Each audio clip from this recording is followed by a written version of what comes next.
Hello. Hello, good friends. Hello. Welcome to Friday night, Children of Darkness and Light. I'm your host, Lori Hellis, also known as the Good Lori, which is why you're all my good friends. And we've got a bit to talk about tonight on the Vallow Daybell case. For those of you who might be new to the channel, I am a retired lawyer, a criminal defense and criminal prosecution lawyer with 27 years of experience. And I am writing a book about the Vallow Daybell case. So I've been deeply involved in it since nearly the beginning. And we get on every Friday night with a bit of your favorite beverage and chat about the Vallow Daybell case. There are a few things to talk about this week, some motions that are coming up that are due to be heard by the court. I also, late this afternoon, those of you who are familiar with the case know that in September, I filed motions with the court to ask them to unseal documents that I didn't believe were properly sealed. And it wasn't hugely optimistic about what the court might unseal, but I did appear before the court on October 13th and argue for the court to unseal the motions. And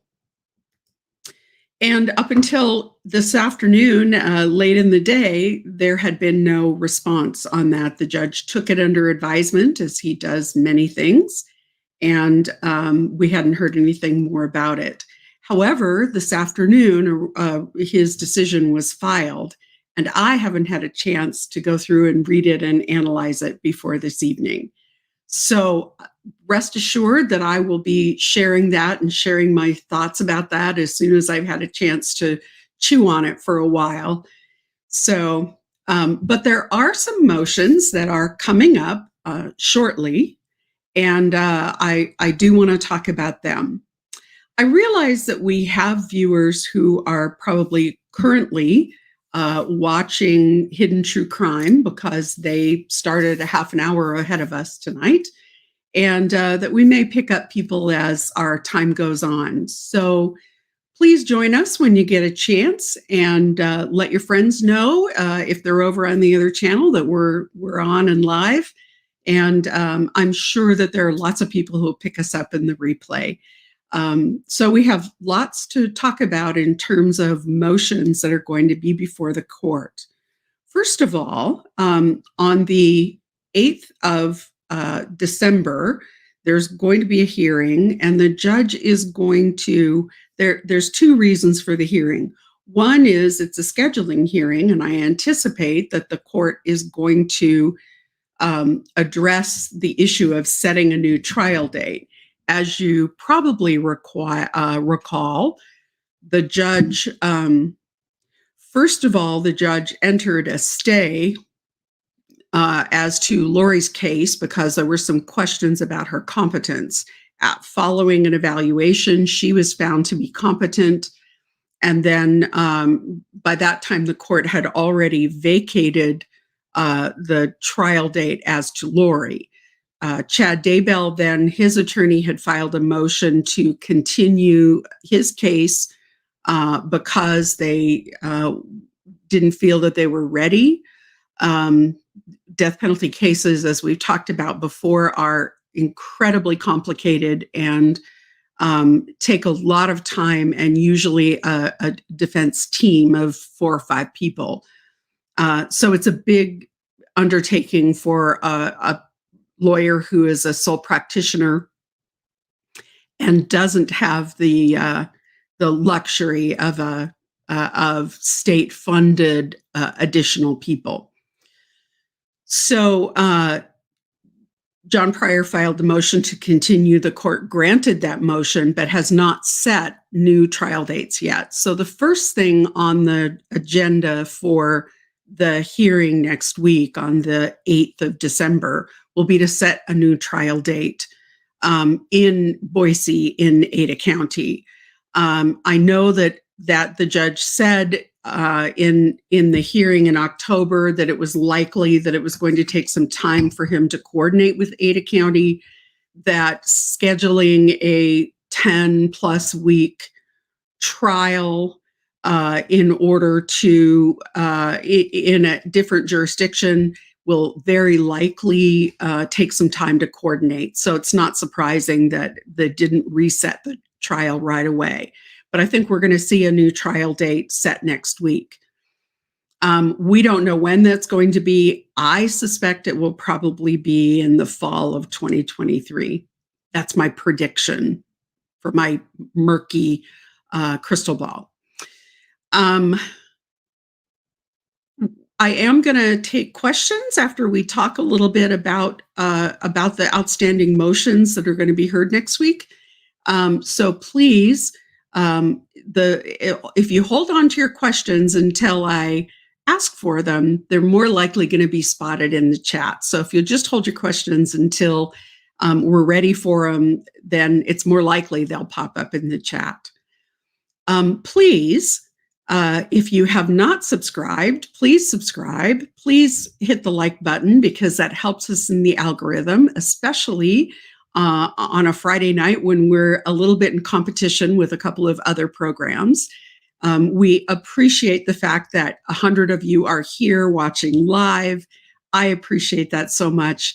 And I know that you have other options, so it makes it even more meaningful for me knowing that you chose us tonight. Please do. Also, I wanted to let everybody know that I did have a question about PayPal donations.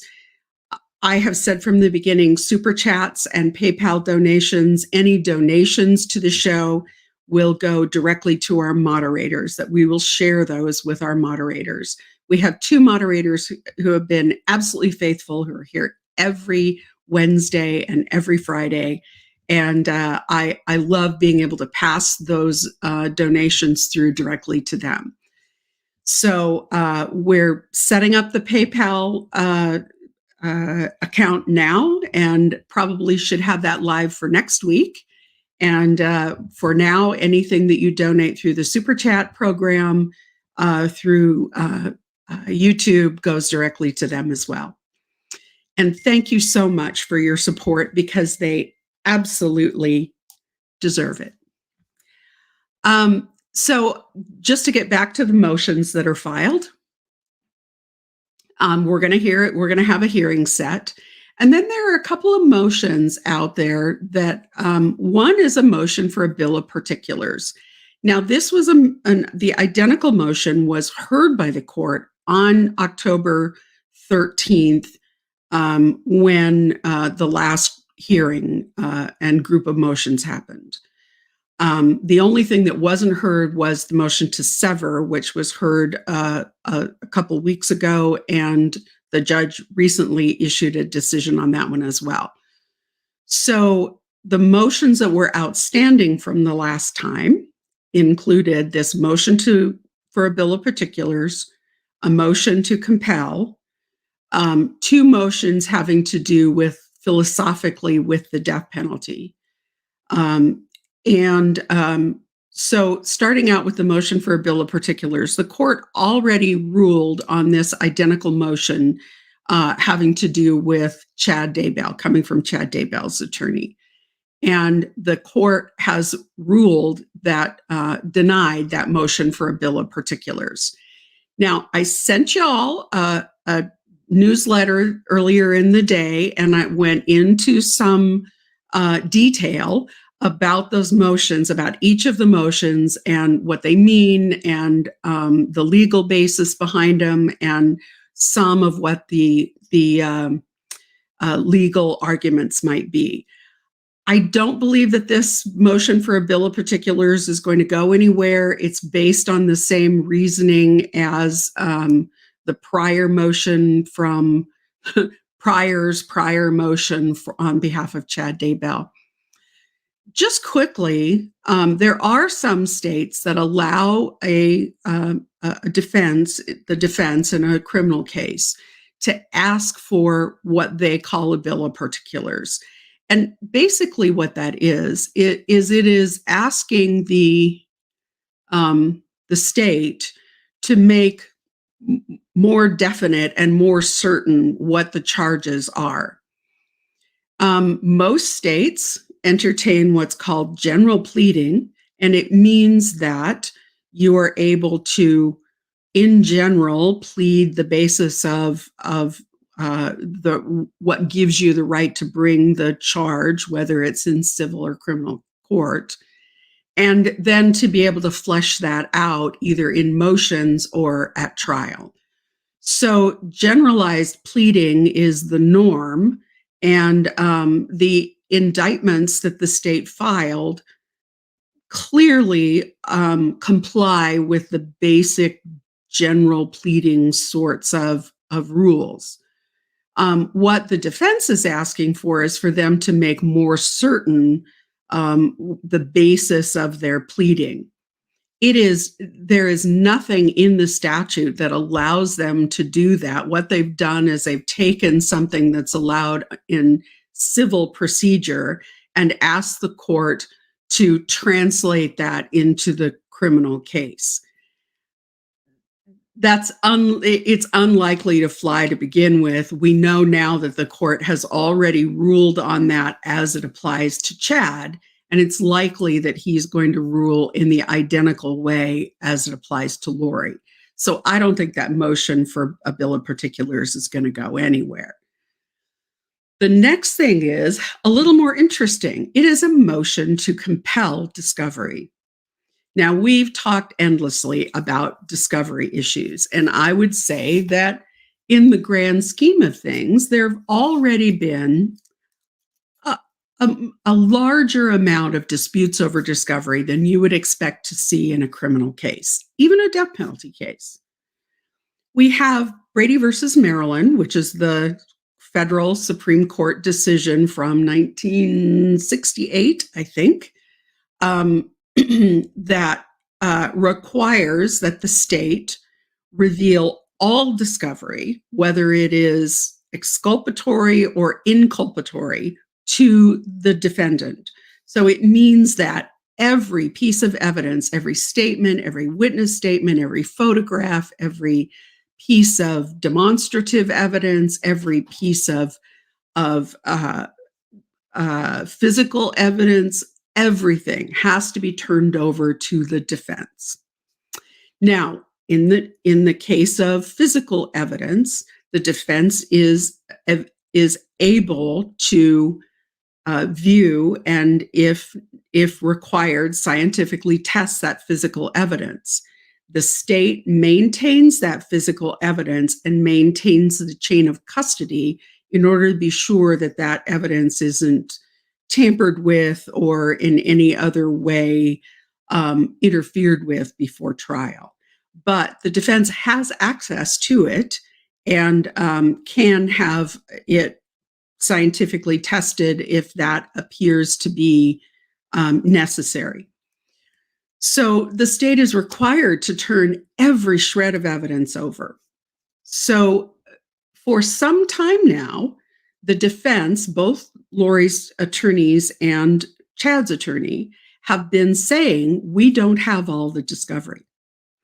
And the state keeps saying, we've given you everything. And they've been going back and forth about this. Well, finally, we understand what it is that they're disputing in this motion to compel, because they put it directly in the motion. And it appears that the FBI conducted some witness interviews, and the state has refused to turn over those interviews, claiming that they are not obligated to turn over those interviews because they were compiled and completed by the FBI and not by the state officials, even though they were done at the request of the state officials and of the prosecution. And that is ludicrous. It is ridiculous to think that the agency that collected the information makes a difference on whether or not the state has a Brady obligation to release that information. it's beyond ridiculous. I don't even know where they pulled that argument from, but not from any reliable source, I can tell you that. So I think the judge is going to order them to turn over those statements. At least that's what I would expect. I'm having a little bit of trouble predicting what Judge Boyce will do, but in a typical setting, I would expect the court to not only direct the prosecution to immediately turn over every shred of evidence, regardless of the agency that produced it, and give them a very firm talking to about the meaning of Brady versus Maryland. If I were the judge, that's sure what I'd be doing. It would be like saying, we know that Tylee's remains were sent to the FBI lab at Quantico. They were degraded to the point where they needed the best to take a look at it. It would be like suggesting we don't have to turn over the results of that of the crime lab's autopsy and the results of the crime lab's findings about Tylee's remains because the FBI did it and the state lab didn't. That's just ludicrous. So I can't imagine any judge agreeing with the prosecution that they were relieved from turning over what could be exculpatory information because the FBI collected it and the state crime and the state police didn't. So we'll see what Judge Boyce does with that. Finally, the last two motions are what I call philosophical or moral motions. They are motions having to do with the death penalty, whether it's moral, whether it is prejudicial. And these are the kinds of motions that are literally filed in every death penalty case. There are organizations, national organizations that specialize in the legal part of death penalty practice. And these are the kinds of motions that local defense attorneys are encouraged to file in order to get enough of those motions into the pipeline in hopes that at some point they will reach the Supreme Court. With the current makeup of the Supreme Court, it's doubtful that those issues will come up anytime soon. But if they're not pled, then they'll never get in the pipeline. So the motions about that the death penalty is patently unconstitutional, that the jury should not be qualified, death penalty qualified because it causes prejudice, all of those issues are generally pled for the bigger picture of hoping that at some point there will be one of these motions will reach the U.S. Supreme Court. So they're pled kind of on a more macro level. I don't expect that they're going to go anywhere with this judge. I think that the judge will say that the death penalty is the law of the land, and that that at this point the U.S. Supreme Court has found it constitutional as applied. Hang on here, I'm going to look something up. That the current court has found it constitutional as applied. The fact that there are, as most states have now gone to a two-pronged decision where there is a guilt and innocence phase and then there is a penalty phase, the court has found that as long as a defendant is able to present mitigation information in a penalty phase, that it meets the tests put forth by the U.S. Supreme Court and doesn't constitute cruel and unusual punishment or a lack of due process. So, but there is a very interesting case developing that has been developing in Idaho. I put it in my newsletter, but for those of you who haven't had a chance to to read the newsletter yet, or who are not subscribed, shame on you, because there's a lot of really great information in there. I wanted to kind of bring this to your attention. In early November, November 6th, I believe, 16th, sorry, November 16th of this year, the court in Idaho County issued a death warrant for a fellow whose name is Gerald Ross Pizzuto, Pizzuto Jr. Now, if you happen to get on the state of Idaho's website where they list their cases of interest, he's at the top of that list of cases. Lori and Chad have been bumped down that list as time goes on, and other cases have popped up. So what happened was on the 16th of November, the Idaho County Court issued a death warrant. This is a fellow who was convicted in 1986 and sentenced to the death penalty, and who has been on death row ever since. It's kind of an interesting case because he's also a fellow who has been in hospice care since 2019 for bladder cancer.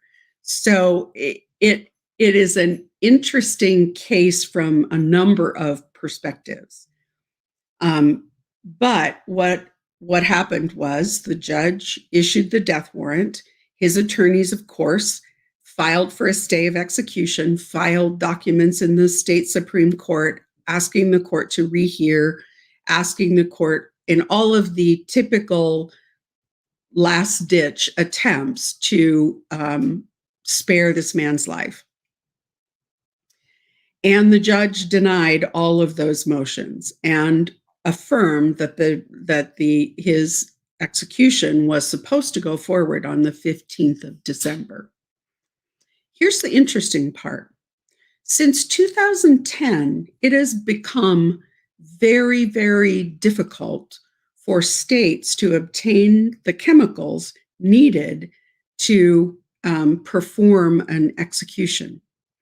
Those chemical compounds, drugs, the companies that manufacture them have either been going out of business or have been refusing to provide those drugs to states for the purpose of lethal injection. So it has become increasingly difficult for the states to obtain the necessary drugs in order to carry out these lethal injection executions. Now, most states have gone, and Idaho is included, have gone exclusively to lethal injection as the only mode of execution. And that makes this very complicated. In 2014, there were a number of lethal injection executions that were botched because of problems with the chemicals, excuse me, and the chemical makeup of the injections. And that has led to a lot of conversations about whether lethal injections are the most humane method of carrying out an execution. And it also has led several states, including my home state of Oregon, to issue moratoriums, a moratorium on executions. Now, in Oregon, the death penalty is still the law of the land, and people are still being sentenced to the death penalty. But there has been a moratorium on the death penalty for about 10 years now, in terms of carrying out execution. So there's a moratorium on executions. So that's just a little bit of a gee whiz, little rabbit hole to go down. As it stands right now, Mr. Pizzuto's death warrant has been vacated and was going to be allow it to be expire on its own face because the drugs aren't available. So it's an interesting twist to the death penalty, and since the Vallow Daybell case is a death penalty case, it is a little bit interesting to think about these cases. And remember, he was convicted in 1986, so it has taken since 1986 for him to wind his way through all of the appeals process. That's where that $44 million goes in terms of death penalty cases and the length of appeals. And so usually a death penalty case costs about $4 million to get it through trial, and as much as another $30 million in post conviction appeals and post conviction legal actions. So I think we're going to see the judge set a new hearing for sometime in the fall. That's going to happen for those of you who might have just joined us. I think we are going to see that. I have a Siamese cat who's decided to howl in the background. Sorry about that. Next week on December 8th, I think we are going to see the judge set a new trial date. I'm predicting in my cloudy crystal ball that it will happen. It'll be set for sometime in the fall of 2023. And I think we're going to see him grant motions ordering the prosecution to turn over witness statements from interviews that were done by the FBI. And I think we're going to see the court deny a motion for bill of particulars, as well as the death penalty related motions going forward. And then, of course, opening the door for those death penalty motions to be appealed. As I mentioned earlier, the judge released a lengthy decision on my motions to unseal documents late this afternoon, and I have not had an opportunity at this point to go through those, but believe me, I will, and we will chat about them. For those of you who might have been watching, you can see I have my this side quilting area set up here, and a cat carousing around in a box. I was able to get my quilting supplies out of storage, and we're going to start a block of the month quilting project beginning in January. Let me see if I can pull up a copy of the pattern for those who might be interested. I want to assure you all that, there we go. That's the quilt pattern we're going to do. I want to assure you all that this is a beginner style pattern. So if you haven't quilted before, you're welcome to join us. I'll be doing some short little instruction videos that'll show how to complete blocks, and we'll be doing one a month. And we'll be able to show our finished product in the end. I selected some black and white fabrics along with some color pops of yellow and red to sort of showcase our Wednesday night color scheme for our Wednesday night lives. And we're going to move forward with that starting in January. So I'm hoping that you'll all join me for that if you are quilters. Seems like quilts and cats and true crime all seem to go together. So I'm interested in taking your questions. While we wait for our mods to get the first questions up, I do want to encourage you to join us on Wednesday nights. Wednesday nights, 6 o'clock Pacific, we talk about other true crime cases. Since I started being online and writing my newsletter and appearing first with Lauren and John on Hidden True Crime and now here, I have gotten many questions about other cases. And I've said all along, I really wanted to focus on this case, but here we are in this big lull where there's not a lot going on. And it seems like a perfect time to be able to chat about some other cases. So we've talked about the Wagner case in Piketon, Ohio. We've talked about the Murdoch case. We've talked about a lot about Delphi.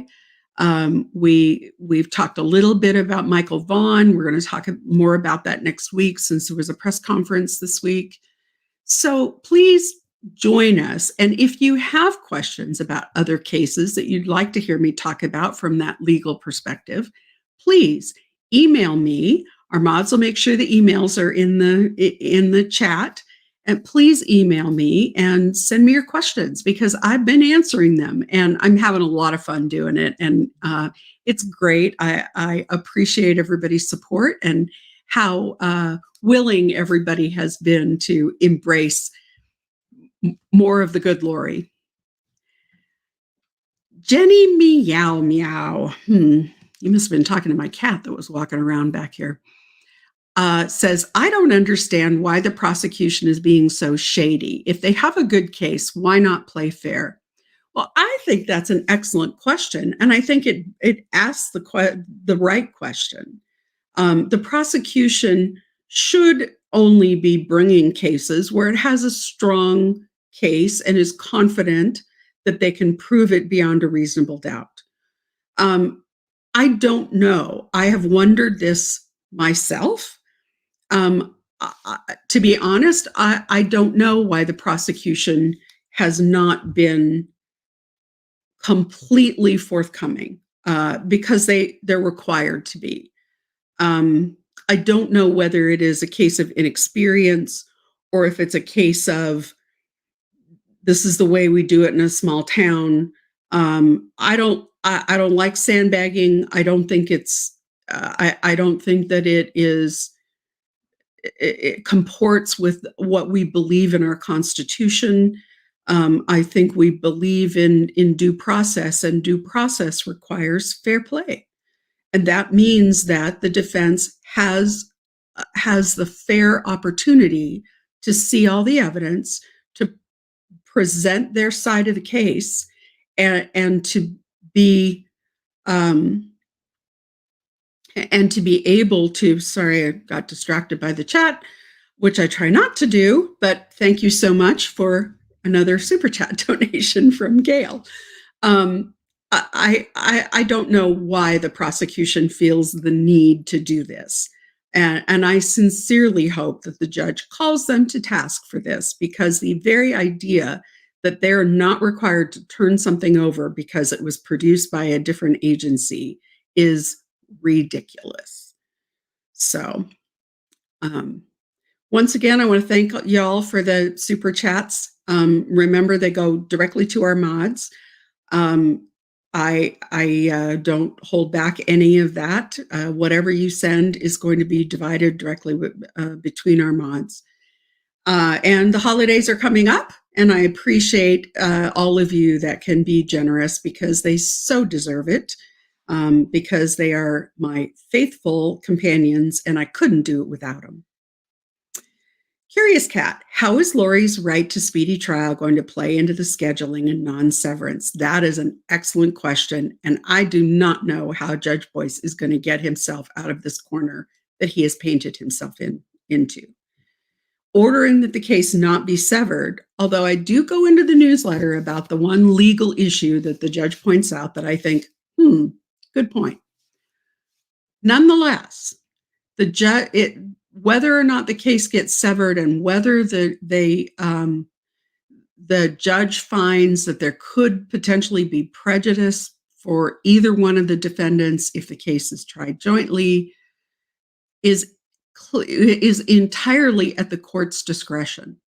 And if that decision is appealed, the person appealing has to prove that the judge abused their discretion in the way that they decided the case. So it's a pretty high standard, and we defer to the trial court judge on that issue. So the judge has the the ability to sever the case on his discretion and to find that there could be prejudice to one or the other of the defendants. So his hands aren't really tied, but he's painted himself into this corner because Lori has not waived her speedy trial rights. And to date, we have not seen anything filed that would indicate that she is going to waive her speedy trial rights. She was very adamant from the beginning, regardless of what her attorneys were telling her, that she was not going to waive her speedy trial. She still hasn't.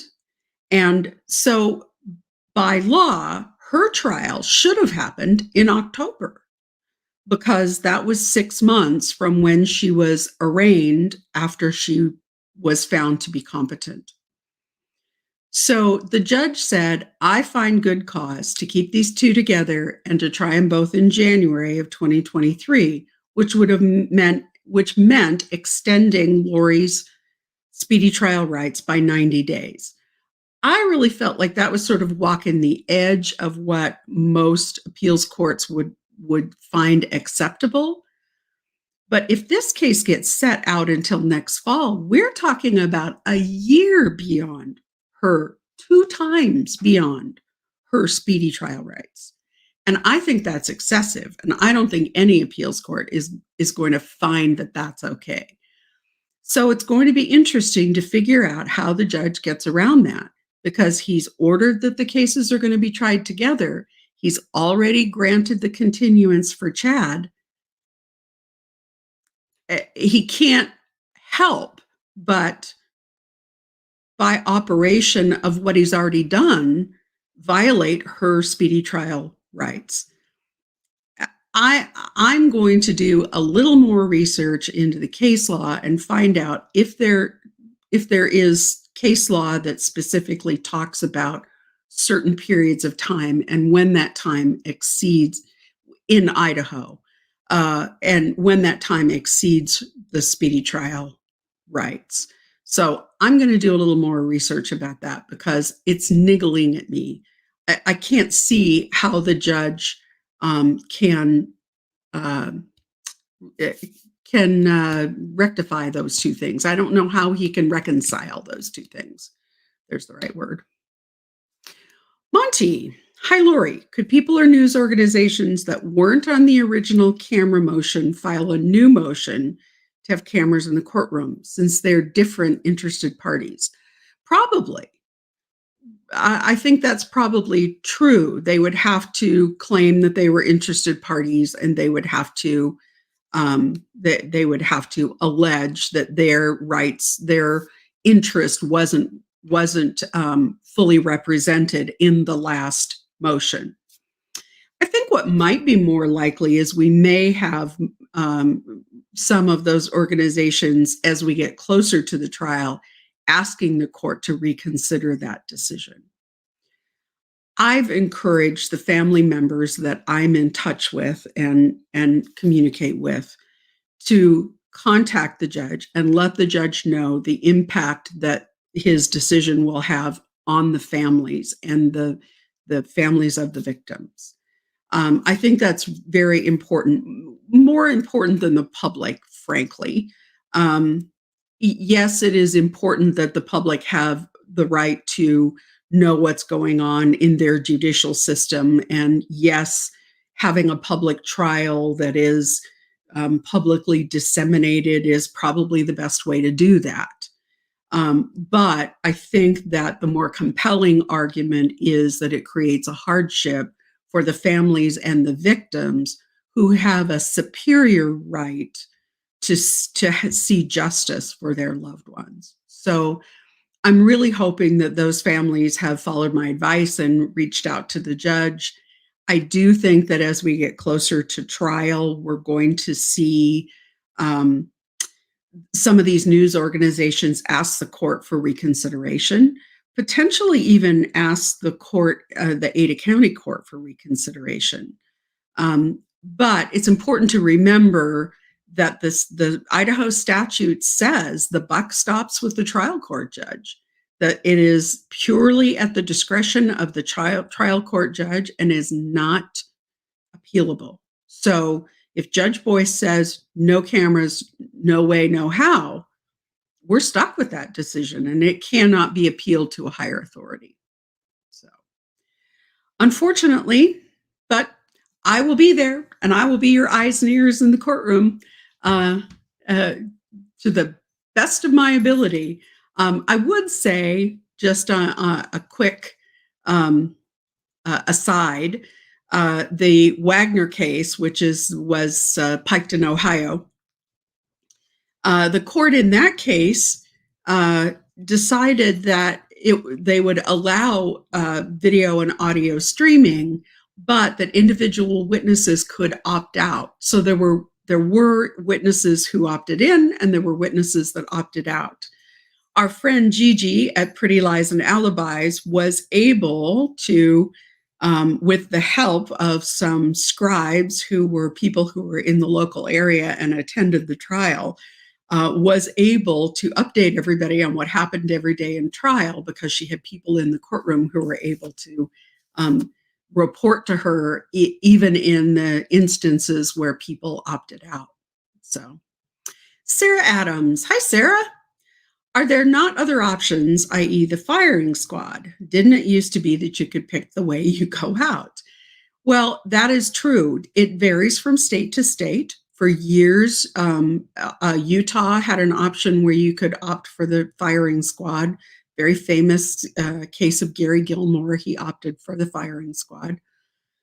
So it varies from state to state. State of Washington used to have an option where you could opt for hanging.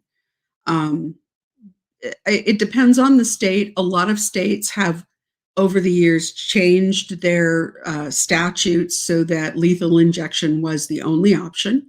Some states still do have other options as well. I mean, I think world famously, we know about Florida and the electric chair there, Old Sparky. But a lot of states have gone strictly to lethal injections, and they are definitely the states that are having the most trouble with executions at this point, and that includes Idaho. Idaho exclusively uses lethal injection. So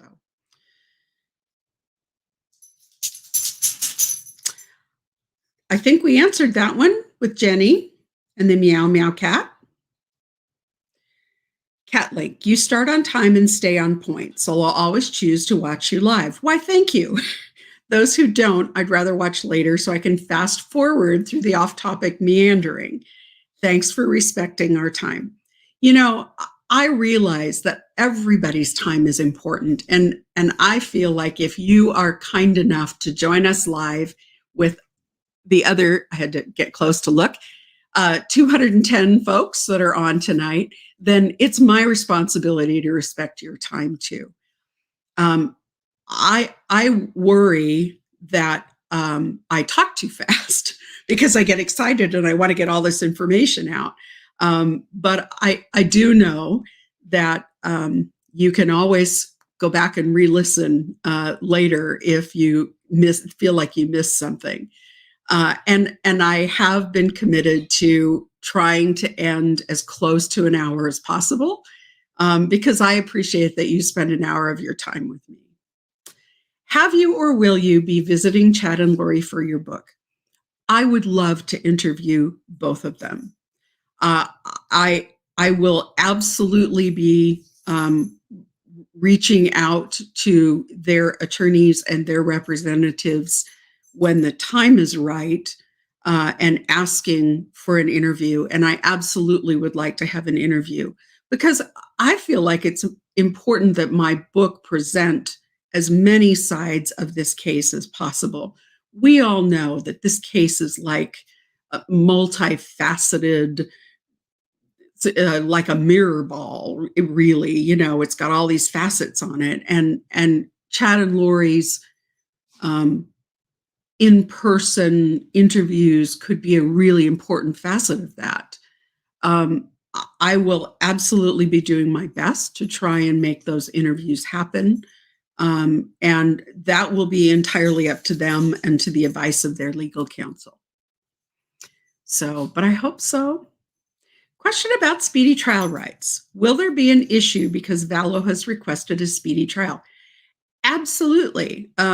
We were talking about this a little bit earlier, but absolutely. She has not waived her speedy trial rights. Her trial by all rights should have begun in October of this year, because that would have been the 6-month point in her speedy trial from the time she was indicted. The judge initially said, I find that there's good cause to extend that by about 90 days so the trial could start for both of them in January. But now that that trial's been vacated, and if my prediction comes true, it's likely that they're going to not going to take this to trial until next fall, then that will be a year past her speedy trial deadline. And I think that's excessive. And I think that that the Supreme Court will find that excessive. Now, I did say that I am going to do a little bit more case law research on Idaho case law, as far as whether or not the Idaho Supreme Court has specifically said this much of a delay is okay, but this much of a delay is too much.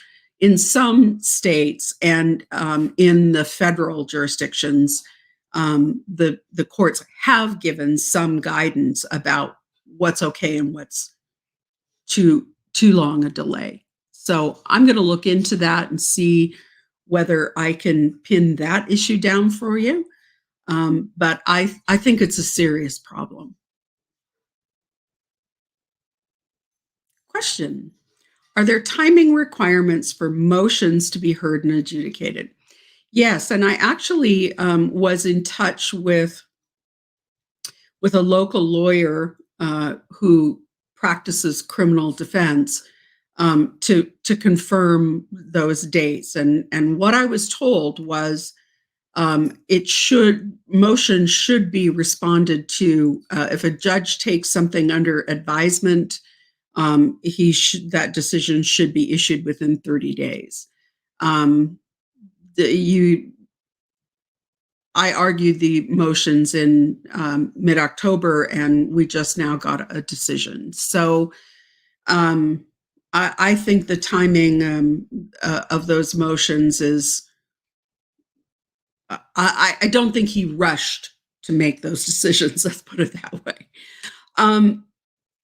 As far as the timing for motions, the within the motion practice, usually what happens is a motion is filed, the defense is given so much time to respond and contest, and if the prosecution contests, then the court sets a hearing, and it all happens pretty quickly. One of the things that I think has been missing in the Vallow-Daybell case is a motion deadline. And usually what happens particularly in a complex and death penalty case, is a judge sits down and says, here is the date by which you must file all your motions.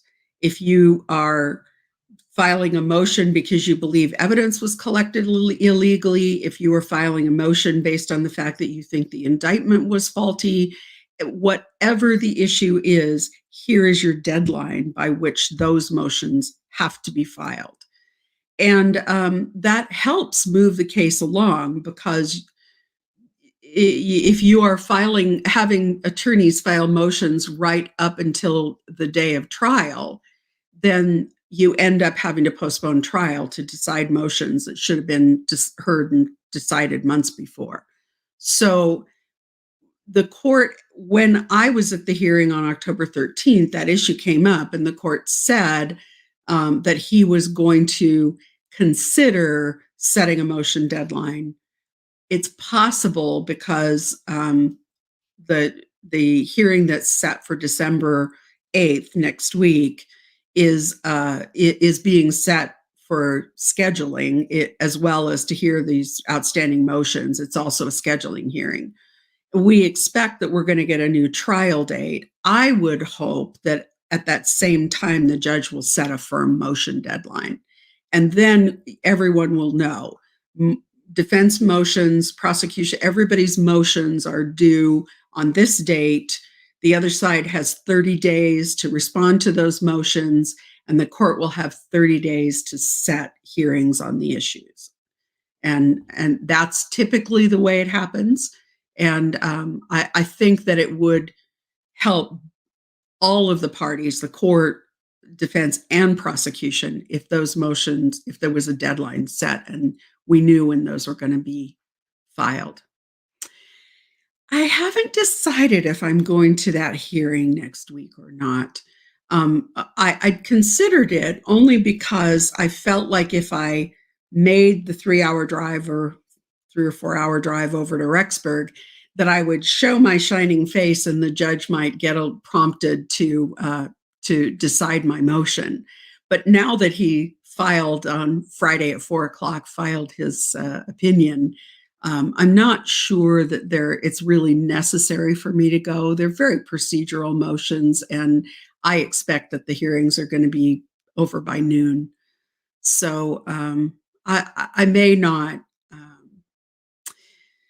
The trip to Rexburg is just far enough that it's too much to do and then go to the hearing and come back. So it means an overnight stay over there. And it's been snowing on and off here in Idaho. And I understand that as you go farther east, there's more snow.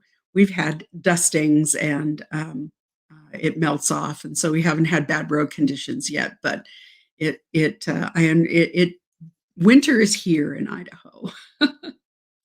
So Beth, bottom line, what's the worst case scenario for Lori in a speedy trial issue? The worst case scenario is that the Supreme Court could find that her speedy trial rights were violated and dismiss the case.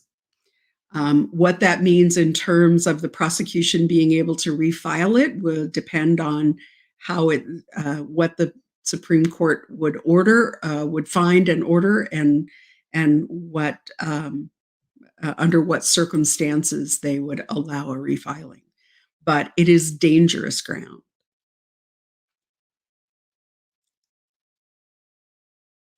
Jenny Meow Meow. I think Pryor is playing games with Lori's speedy trial right and his not being ready as a strategy to get the trial split. I don't disagree. That may be a part of his rationale. All trials are tactical, and all trial scheduling is tactical.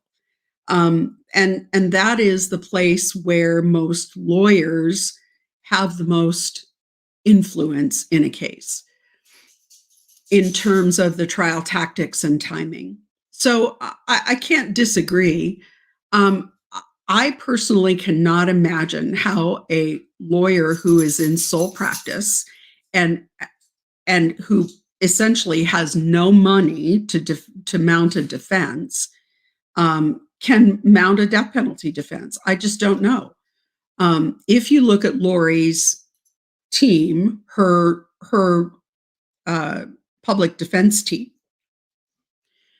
there are 2 lawyers.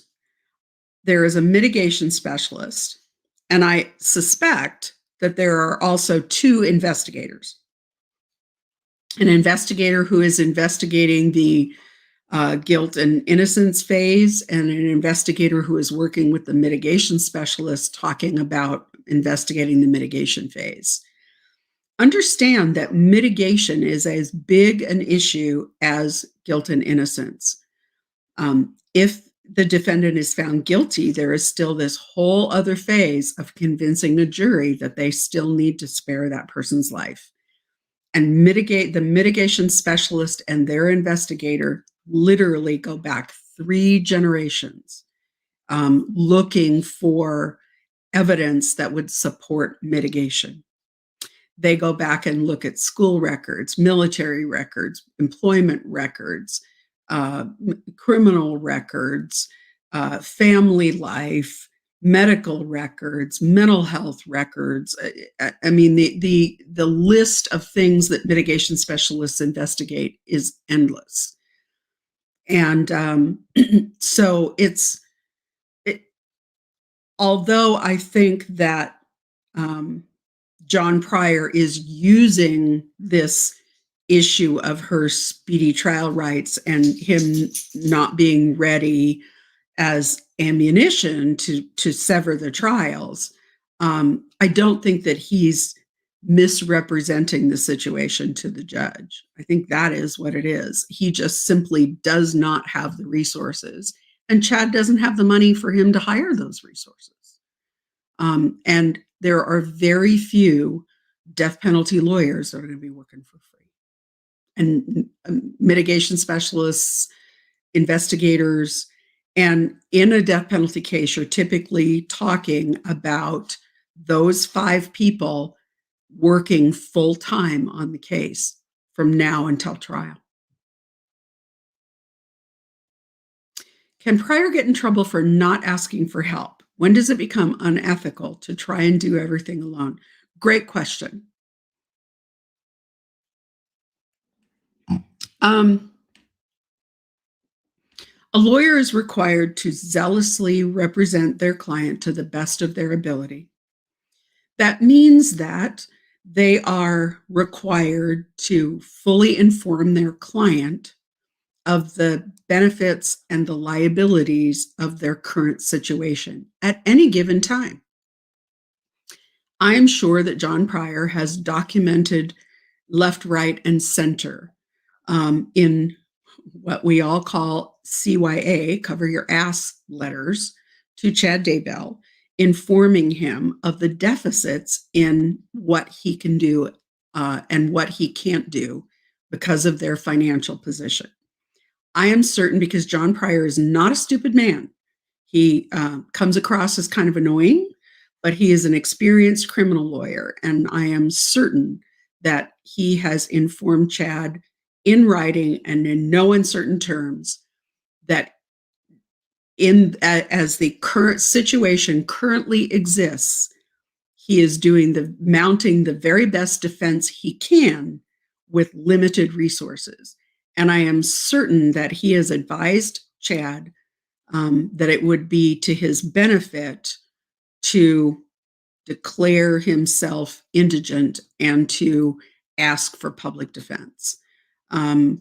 I sure would be if I were in that position.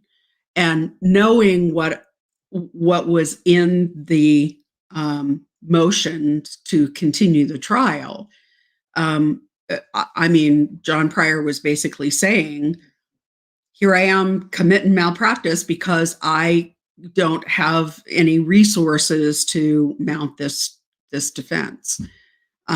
That's why early on I thought he probably was sort of teeing up, setting the scene for him withdrawing and having Chad ask for a public defender. And that may still happen. Remember that we're only just setting the new trial date right now. But if it happens, it has to happen now. Hi, Lori and mods. From what I hear, death row is preferable to general population. More privacy, access to programs. Wouldn't a few decades on death row be preferable to decades in prison? So this is somewhat something of a misconception. The reason I say that is because it varies from state to state. So in general, I would say that death row population are not permitted access to what we would think of as programs. So drug and alcohol treatment, mental health treatment, learning a trade, those sorts of things. They're generally things that are generally offered for rehabilitation purposes, are not necessarily available to them. Now, what I understand, and again, the facilities are going to vary from state to state and county to county. I mean, the death row facilities, say in a large prison system like the California system, literally will differ from prison to prison. in smaller states where they may only have a single death row facility, um, such as Idaho. Idaho's only got 7 people on death row. One of them's a woman, so they have 1 woman in the women's facility and 6 men in a death row facility. Um, I don't know how much better the conditions are. They're usually secluded from general population. They're usually allowed to, um, have uh, uh, common time in the common areas together, but not necessarily allowed to mix with general population. Um, I don't know how much more, how, I don't think that for the most part, those facilities are cushier. I don't think they are.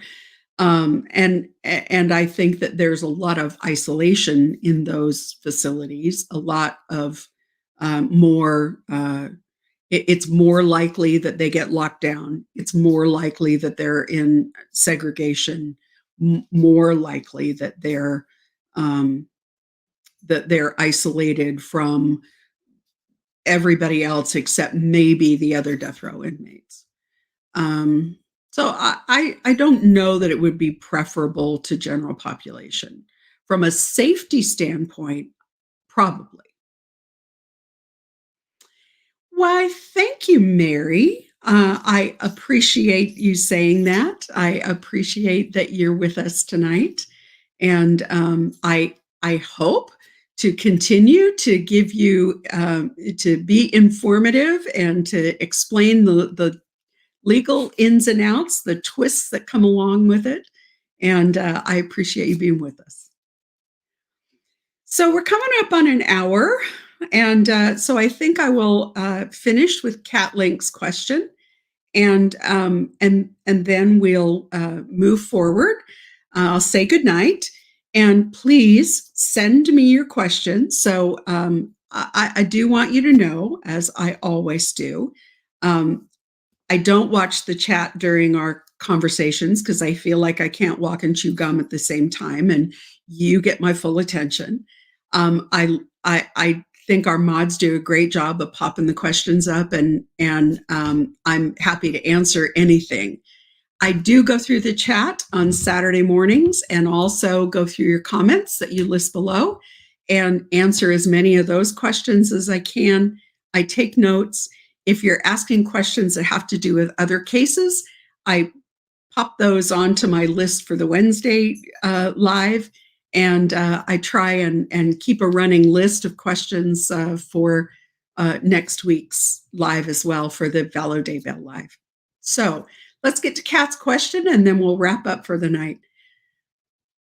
Will the info gathered by the mitigation specialist eventually be available to researchers and authors? 3 generations back would provide very interesting material for your book. Yes, it would. I think that there are portions of the mitigation reports that could be available. But I think it's also a little sensitive because they are dealing with people, innocent bystanders for all intents and purposes. Let's think just in general about Chad Daybell's parents. Everything I've heard about Chad Daybell's parents is that they're very devoted members of the LDS Church, that they are very nice people who have been very committed to their families over the years. And it would be very unfortunate if their dirty laundry got aired because of something that their son was convicted of doing. So I understand that's kind of a fine balance. I hope that some of that information will be available. And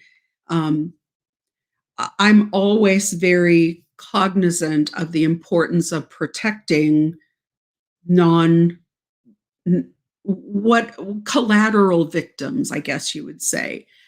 We don't want to victimize the families who have already been struggling. For those of you who watched Hidden True Crimes 3-part interview with Heather Daybell Heather Daybell is Chad Daybell's sister-in-law. She is married to Chad's brother, Matt.